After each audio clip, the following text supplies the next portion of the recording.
Good morning, students. How are you? I hope you are okay, everybody. So, today is the start your statics textbook, chapter first.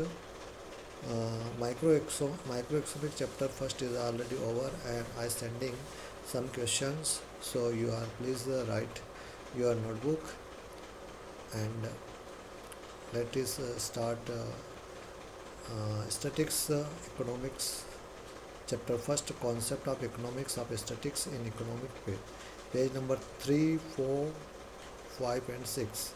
So let us start. First is the concept of the economics and significance of statics in economic. अर्थशास्त्र में statics का क्या concept है और किस प्रकार से statics work करता है. Okay. First is this chapter organizes the students of economics class 11 to subject matter of statistics and its usefulness in the understanding and analyzing the issue of problem arising out of the economic activity of man. The chapter begins with the introductory discussions of the concept of economic, followed by the brief discussions of meaning and scope of the statistics, and concludes with the comprehensive view of the importance of the statistics in economy in analysis why statistics is a study in economy.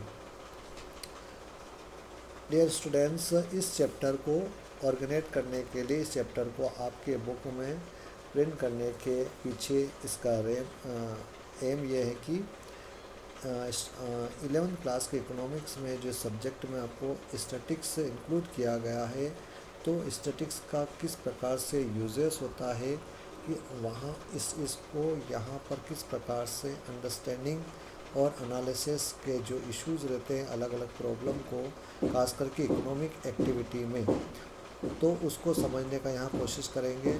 और इस chapter में हम introductions करेंगे, discussions करेंगे उस economic concept का जो हमारे डिस्कशन और मीनिंग और उसका स्कोप्स क्या है स्टैटिक्स का, ये सब कुछ सामान्य व्यू होगा. और इसका जो इम्पोर्टेंस है अर्थशास्त्र में, खास करके स्टैटिक्स का, उसके बारे में हम स्टडीज़ करेंगे कि स्टैटिक्स होता क्या है और इसका यूज़ इकोनॉमिक्स में क्यों किया गया.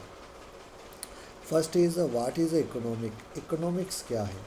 We advise the young reader of class 11 is compared of the concept of economic through the following discussions relating of ordinary or business or your life. Every individual ranging from the child and old man in engage in some economic activity or the other communications in important economic activity, and we all are consuming different goods and service for the satisfaction of our wants. Dear student, अभी तक 10th class तक आपने social science पढ़ा है. यहाँ पर आपका subject divide करके आपने अब जो कॉमर्स के, खास करके कॉमर्स के जो स्टूडेंट्स हैं उनका अकाउंटिंग, बिजनेस स्टैटिक्स और उसके साथ इकोनॉमिक सब्जेक्ट मेन सब्जेक्ट है. तो इकोनॉमिक्स क्या है. और डियर स्टूडेंट्स, यहाँ पर हम उन बातों की बात करेंगे. ज़िंदा रहने के लिए हमें कुछ ना कुछ काम करने की ज़रूरत होती है. कोई व्यक्ति बिजनेस करता है या अपने लाइफ में कुछ और करता है, तो चाहे इंडिविजुअल हो या फिर ग्रुप में हम काम कर रहे हैं, कोई सी भी इकोनॉमिक एक्टिविटी जो हम करते हैं वो उसका अध्ययन करने के लिए हम सब कंज्यूमर और कंज्यूमिंग है, उपभोक्ता और उपभोक्ता ग्रह हैं, जो अलग अलग प्रकार से कई प्रकार की सेवाएं भी लेते हैं और कुछ वस्तुओं को खरीदते और बेचते भी हैं हमारे सेटिस्फिकेशन से हिसाब से जो हमें चाहिए. ठीक है. फिर वो इज़ अ कंज्यूमर। कंज्यूमर क्या है? Consumer is a one who consume goods and service for the satisfaction of his went. Consumer वो है जो अपने सेटिस्फिकेशंस के लिए कुछ वस्तुएं खरीदता या बेचता है जिसकी उसे ज़रूरत होती है। Consumption is the process of the using the utilise value of goods and service for the direct satisfaction of a wants. फिर कंज्यूमटेशंस क्या है कि वो एक ये प्रकार की प्रोसेस है वस्तु और सेवाओं की जो डायरेक्ट हमें जो आवश्यकता लगती है उससे सेटिस्फिकेशन मिलता है, हमारी संतुष्टि को पूरी करता है। ज़्यादा से ज़्यादा हम उस वस्तुओं को यूज़ करते हैं। Utility value of goods means interest capacity of the goods and service satisfaction in human life. So हमारी लाइफ में इसको बढ़ावा देने के लिए हमने इसको यूज़ किया है और हम इसके बारे में जानने का कोशिश करते हैं। इसलिए हम कोशिश करते हैं और हम यहाँ पर लेके जाएंगे। सो फिर इसके बाद आता है आपका who is the producer. Producer कौन है? उत्पादकता। उत्पादन और उपभोक्ता और उत्पादन में डिफरेंस है। तो यहाँ पर हम production is another economic activity and many of use produce engage in the production of the different goods and service for the generation of income। Production किसी भी वस्तु को तैयार करना इस कंडीशन तक कि वो उपभोक्ता के हाथ में जाए और ज़्यादा से ज़्यादा उसको सेटिस्फिकेशन दे। तो वस्तुओं और सेवाओं का जो सामान्य तैयार होती है अलग अलग एक्टिविटी में हो जाएगा। Saving and investment are also economic activity and many of use are serve and inventor we save a part of our income for future consumption for investment in share and bonds of generate income। चाहे saving हो या हम कहीं invest कर रहे हैं, खास करके इकोनॉमिक एक्टिविटी में, तो बहुत सी बार जो सेवर है, जो बचत करता है या जो इन्वेंटर है, वो इस प्रकार से अपनी आय को लगाता है, इन्वेस्ट करता है कि उससे ऐसा करने से उसको भी एक्स्ट्रा आय मिले।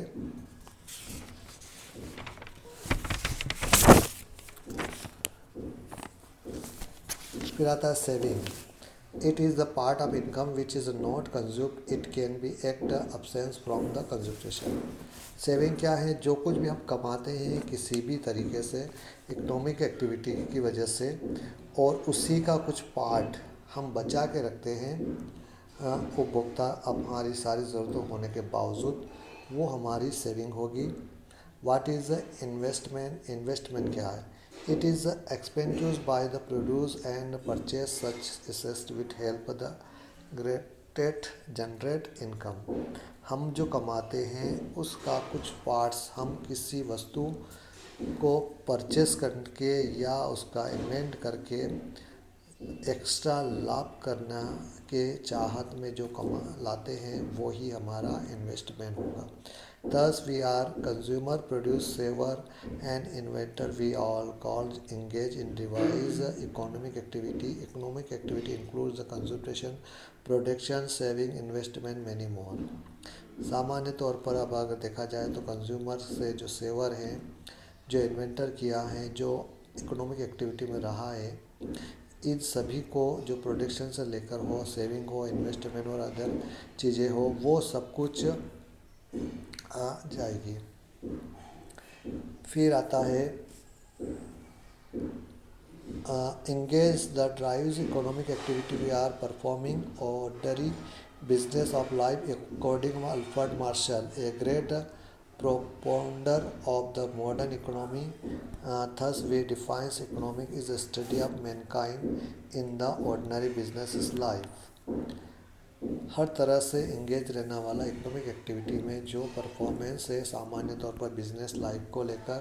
अल्बर्ट मार्शल के अनुसार ग्रेटर प्रोपोडर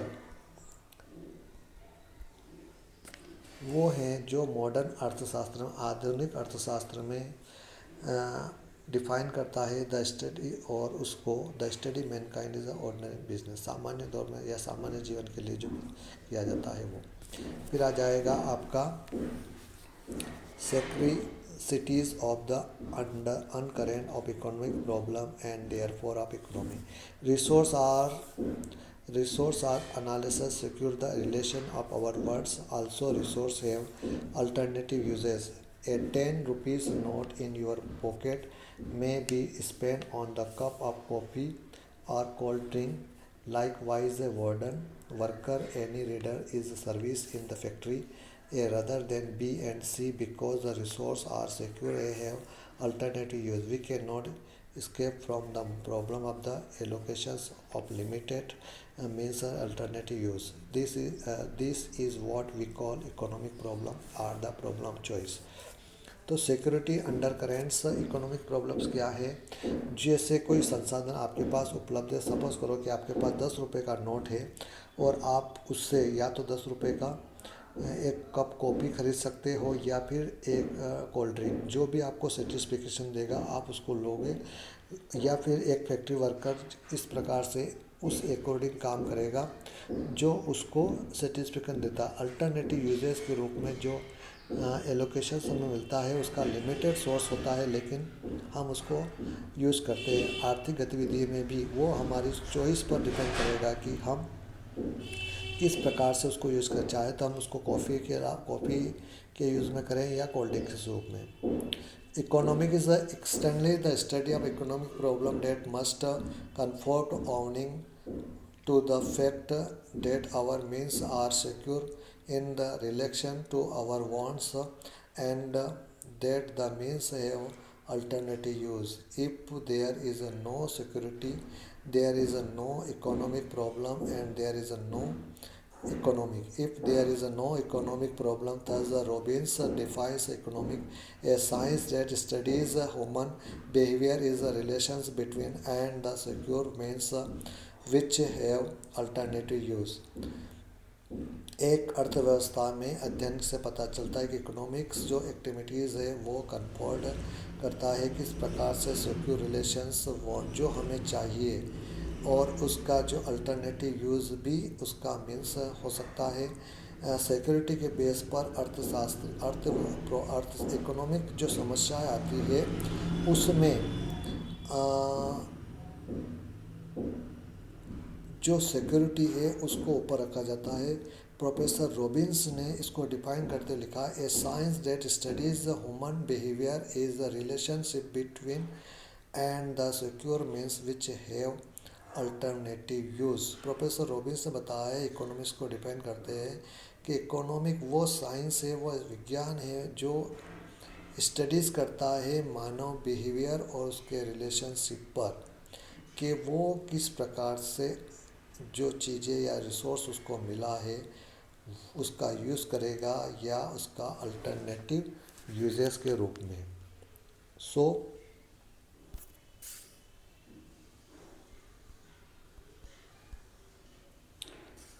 फिर आता है आपका page number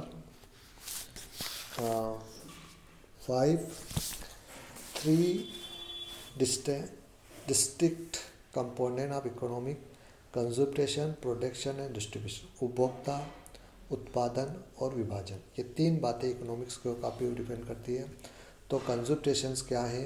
here we as student of economic study behaviour of human beings as the consumer are buyer of different goods and service for the satisfaction of their wants. As a consumer, people have limited means while their wants are limited. How do we allocate their given means or income? Consumer वो है students जहाँ पर economic studies जो इंसान का behaviour और या तो वो किसी वस्तुओं को खरीदता है या बेचता है, सर्विस वस्तु और सेवाओं को अपनी सेटिस्फिकेशंस के लिए, तो एक कंज्यूमर उन वो लिमिटेड है, या उसका मतलब ये है कि वो अपनी ज़रूरतों के हिसाब से कुछ देकर जो वस्तुएं या सेवाएं खरीदते हैं, जिससे उसको ज़्यादा से ज़्यादा वो सेटिस्फिकेशन चाहता है। मतलब ये है कि हम कुछ धन देकर कुछ वस्तु खरीदते हैं या कुछ सेवाएं लेते हैं, तो वो इसलिए लेते हैं कि हमें उस वस्तु की या उस सेवा की ज़रूरत होती है, और ज़्यादा से ज़्यादा हम उससे सेटिस्फिकेशन चाहते हैं। हम जब भी बाज़ार में कोई भी वस्तु खरीदते हैं या कोई सेवाएं जैसे कि हम एक साबुन खरीद रहे हैं, बाथिंग सोप, तो हम चाहेंगे कि साबुन है, जो बाथ सोप है, वो जब हम उससे नहाएं या जब उसका यूज़ करें तो ज़्यादा से ज़्यादा वो हमें सेटिस्फिकेशन का मतलब कि वो हम उसमें अच्छी खासी खुशबू भी हो, कीटाणु वगैरह उससे साफ़ हो जाते हो, और अच्छी सी महक आए, पसीना कम हो, और उसकी प्राइस भी अच्छे से हो, ताकि हम उसको खरीद सकते हैं। तो ये हमारा उसका सेटिस्फिकेशन है शॉप को लेकर। सर्विसेज के रूप में जैसे मोबाइल फ़ोन यूज़ करते हैं हम लोग, तो हर मोबाइल कंपनी से हम यही चाहेंगे कि हम जो उसको बदले में पैसे देते हैं रिचार्ज के लिए, बैलेंस डलवाते हैं, तो ज़्यादा से ज़्यादा हमें डाटा मिले, नेटवर्क अच्छा है, सर्विस अच्छी मिले। तो ये हमारा सेटिस्फिकेशन है उस वस्तु को लेकर। तो हम कंज्यूमर हैं, लेकिन वो काम कर रहा है। फिर आता है प्रोडक्शन। प्रोड्यूसर्स आल्सो है limited means will they have a wide range of the goods and service to choose from their from and factory given price of the different input. How do they choose much such combinations such are waste expensive, so that we are able to minimize their cost of the production. Also given price the different goods, how do they choose to produce those the production which offer minimum revenue, so their profit is a revenue minus cost is a maximize. Productions को लेकर, production limited का मतलब वो है कि एक range को लेकर किसी वस्तु या सेवाओं को हम चूज़ करते हैं, या तो किसी फैक्ट्री में या कहीं और फिर उसका एक प्राइस दिया जाता है, उसका जो इनपुट है, और जब वो तैयार होकर मार्केट में या उपभोक्ता के पास जाता है, तो उस प्रोडक्शन का जो हमने मेहनत किया है, या कि कई फैक्ट्री में या किसी मज़दूरों से रॉ मटेरियल के साथ हमने उसको नया रूप दिया है, नई वस्तुओं को दिया है, तो उसका हमने जो प्राइस में ख़रीदा और हमने जो खर्चा लगाया है, वो सब कुछ जोड़ने के बाद एक नई प्राइस हम जोड़कर उसको बाज़ार में बेचेंगे, और जो प्राइस हमें आएगा और बिकेगी, वहाँ तक वो प्रोडक्शन यूज़ काम करती है, जिसमें प्रॉफिट, रेवेन्यू और कॉस्ट इंक्लूड होगा, और इसमें मिनिमाइज किया जाए। तो इस प्रकार स्टडी के तौर पर प्रोडक्शन भी एक बिहेवियर से, ठीक है। फिर आता है डिस्ट्रीब्यूशन। हमने कंज्यूमर भी है, हमारे पास वस्तुएं भी बना ली, लेकिन उसके लिए बाज़ार भी चाहिए, क्योंकि खरीदने वाला नहीं होगा तो हम उसका क्या करेंगे। As a student of economic we are also interested in the knowing how income generate in the process of production is the distributed among those who have worked as agents of production, who are agent of the production. These are owner to factory of the production versus land, labor, capital, and inter, internship. A part of income generated will go to the owner of the land in the form of the rent. A part will go to labor for rendering the service in the form of wages.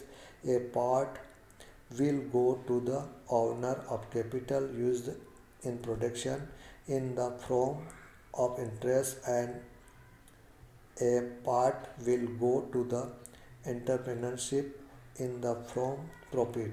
Distributions of income refer to the distribution of GDP, gross domestic product, among the owner of the factors of production, land, labor, capital, and entrepreneurship. What are the economic principles on the base of the which income is distributed among owner of the factor of the production? Such is a study is called the distribution theory of economy. तो एक अर्थशास्त्र में distributions का theory क्या है?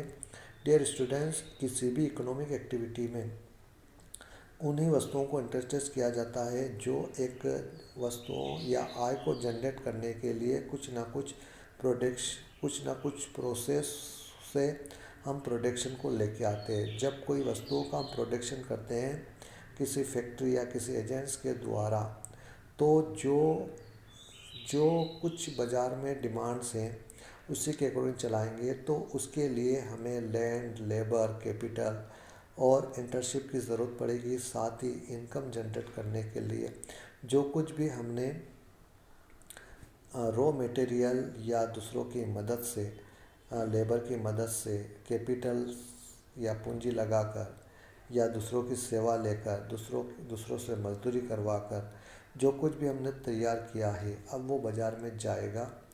तो ये ज़रूरी है कि जो डिस्ट्रीब्यूशन से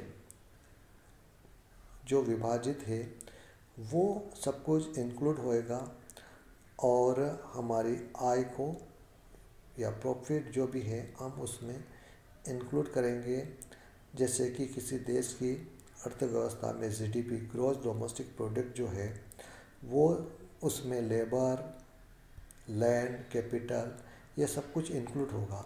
इकोनॉमिक प्रिंसिपल की बेसिक नींव ही डिस्ट्रीब्यूशंस पे टिकी हुई है, क्योंकि आप प्रोडक्शन तैयार कर लोगे, वस्तुएं तैयार कर लोगे, सेवाएं भी देने को तैयार हो, लेकिन वो सेवाएं लेने वाला भी तो कोई हो, नहीं तो आप किस प्रकार से वस्तुओं का प्रोडक्शन करोगे। और चाहे आप आपके गोडाउन भर के रख दो, लेकिन अगर उसको खरीदने वाला नहीं है, उसको यूज़ करने वाला नहीं है, तो फिर आपको कहाँ से इकोनॉमिक पे आय या एक्सप्रेशंस आएगा। सो इस प्रकार से ये चलता है। फिर आता है page number 6, what is the statics. Statics क्या है? Even to a layman this should not be different discussion. It asks to define studies. We can accept a layman to stay. The studies is something like a store of quantity formation. लाइमन्स यहाँ पर difficult questions ask पूछा जा रहा है कि studies को define कीजिए। तो यहाँ पर स्टैटिक्स समथिंग लाइक एक स्टोर है, क्वांटिटी इंफॉर्मेशन है। यस, इट ट्रू, ये सही है। Statistics means quantitative information or quantifications of the fact and finding. Statistics का मतलब मात्रा में कोई इंफॉर्मेशन से या क्वालिफिकेशंस के बेस पर कोई आपके पास एक भंडार है, but how do we get quantitative information. परंतु प्रॉब्लम ये है कि उसका क्वांटिटेटिव इंफॉर्मेशन आप किस प्रकार से प्राप्त करें। देयर मस्ट बी सिस्टम, इसका भी एक सिस्टम है। मेथड ऑफ द टेक्निक, उसकी एक टेक्निक हो सकती है कलेक्टिव क्वांटिटेटिव, या तो हम उसको गिन कर उसकी क्वांटिटी इंफॉर्मेशन को देखें। आल्सो स्टैटिकल इंफॉर्मेशन में बी रॉ इंफॉर्मेशन। इसलिए स्टैटिक्स एक सामान्य इंफॉर्मेशन से raw information it need to the classify, जो आपको ज़रूरत है, आप जिसका विभाजन कर रहे हैं। Tabulate on the need to be systematically presented, या तो जो वस्तुएं हैं आपको उसको टेबल के बेस पर अलग अलग विभाजित कर सकते हैं, जो आपको सिस्टमेटिकली यूज़ करेगा। मतलब बहुत सारी वस्तुएं हैं तो आप उसको अलग अलग छांट के रख सकते हैं कि one most learned the system of the presentation and classification of data. तो जो कुछ वस्तुएं आपके पास, सपोज करो कि एक कमरे में आपके पास बहुत सारे कपड़े हैं, बिस्तर हैं, दरी है, चटाई है, सब कुछ, तो ये सब कुछ काम के ही काम हमारे डेली यूज़ में काम आने वाले हैं, लेकिन हम उसका क्लासिफिकेशन किस प्रकार करें कि उस कमरे से निकाल कर कपड़े को अलग छांट लें, दरी चटाई को अलग छांट लें और उसको काउंट कर लें। तो अर्थशास्त्र में स्टैटिक्स भी इसी प्रकार काम करता है। वो वस्तुओं को सिस्टमेटिकली जमाना, उसका क्वालिटी कलर देखना स्टैटिक्स में काम करता है। May be we find the average of the percentage, फिर हम उसका एवरेज परसेंटेज निकाल देते हैं। And above all there must be set of the method of the technique on the analysis interpretation quantitative information. As students of economic has the study all this method and the technique to understand and master of the subject matter economic। तो इस प्रकार से हर तरह से किसी class, एक कोई class ले लिया है उसमें स्टूडेंट्स है तो वहाँ पर सभी का माइंड एक जैसा नहीं चलता है। उसमें कुछ इंटेलिजेंट होंगे, कुछ एवरेज माइंड वाले होंगे, तो कुछ बिल्कुल वीकर होंगे। तो वहाँ पर हम क्लासिफाई करेंगे तो वहाँ पर हमको पता चलेगा कि कितने लोग इंटेलिजेंट हैं, कितने ज़्यादा कैचअप कर लेते हैं। कुछ नॉर्मल वाले होते हैं जो उनको टाइम लेते हैं लेकिन कैच कर लेते हैं, और कुछ ऐसे होते हैं जो बार बार उनको समझाने के बाद भी उन्हें समझ में नहीं आता है, तो वो वीक स्टूडेंट्स होंगे। तो इस प्रकार से हमें पता चल जाएगा कि एक क्लास में कितने लोग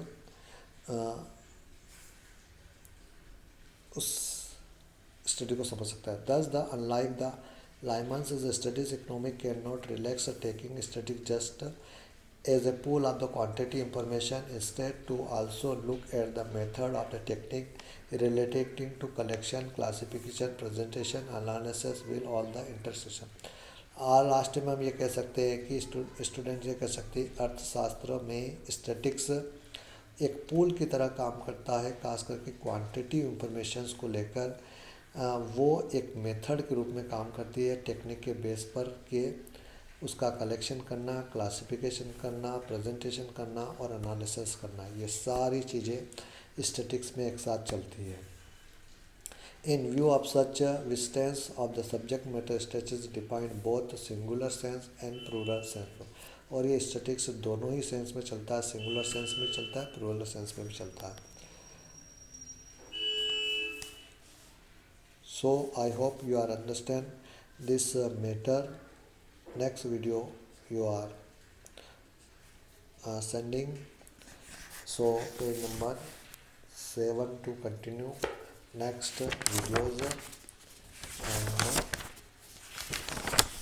so I hope you understand. So thank you very much,